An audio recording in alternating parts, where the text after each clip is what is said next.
নমস্কার বন্ধুরা।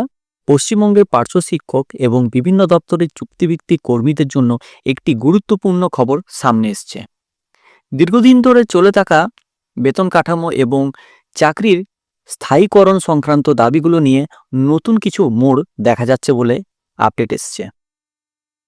বিগত কয়েকদিন ধরে পার্শ্ব শিক্ষকরা তাদের ৮ দফা দাবি নিয়ে এসআই অফিস, ডিআই অফিস এবং কলকাতার বিভিন্ন জায়গায় বিক্ষোভ প্রদর্শন করছেন।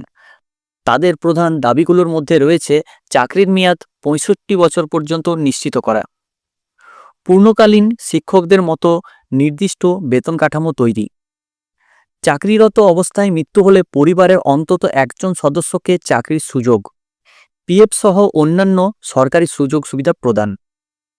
বেতন কাঠামো সংক্রান্ত একটি মামলায় সুপ্রিম কোর্ট সম্প্রতি রাজ্য সরকারকে একটি গুরুত্বপূর্ণ নির্দেশ দিয়েছে।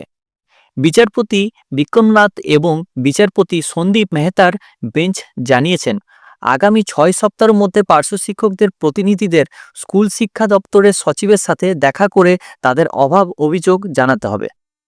এবং তার সঙ্গে এটা বলা হয়েছে, শিক্ষা দপ্তরকে সব পক্ষের বক্তব্য শুনে আগামী ৪ মাসের মধ্যে একটি যুক্তিসম্মত সিদ্ধান্ত বা নির্দেশিকা প্রকাশ করতে হবে।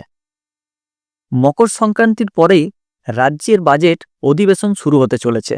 সামনে নির্বাচন থাকায় এবং আদালতের নির্দেশের পরিপ্রেক্ষিতে মনে করা হচ্ছে যে এই বাজেটে পার্শ্ব শিক্ষক এবং অন্যান্য চুক্তিভিত্তিক কর্মীদের জন্য একটি ইতিবাচক কোনো ঘোষণা আসতে পারে বলে মনে হচ্ছে। বিশেষ করে বেতন কাঠামোর উন্নতি এবং একটি বড় সম্ভাবনা তৈরি হয়েছে এই মুহূর্তে।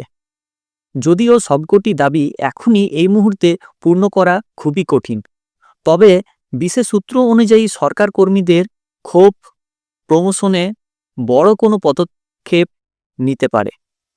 আদালতের সময়সীমা এবং বর্তমান রাজনৈতিক পরিস্থিতির কারণে পার্শ্ব শিক্ষকেরা একটি সম্মানজনক সমাধানের আশা রাখছেন। তবে আমাদের নজর রাখতে হবে সরকারের পরবর্তী পদক্ষেপের দিকে। স্কুল শিক্ষা দপ্তর আগামী ৪ মাসের মধ্যে কি নির্দেশিকা দেয় সেটাই এখন দেখার বিষয়। আপনারা কি মনে করেন, সরকার কি এবার সত্যিই আপনাদের সামনে দাবি মেনে নেবে? আপনাদের মূল্যবান মতামত অবশ্যই নিচে কমেন্ট বক্সে জানাবেন।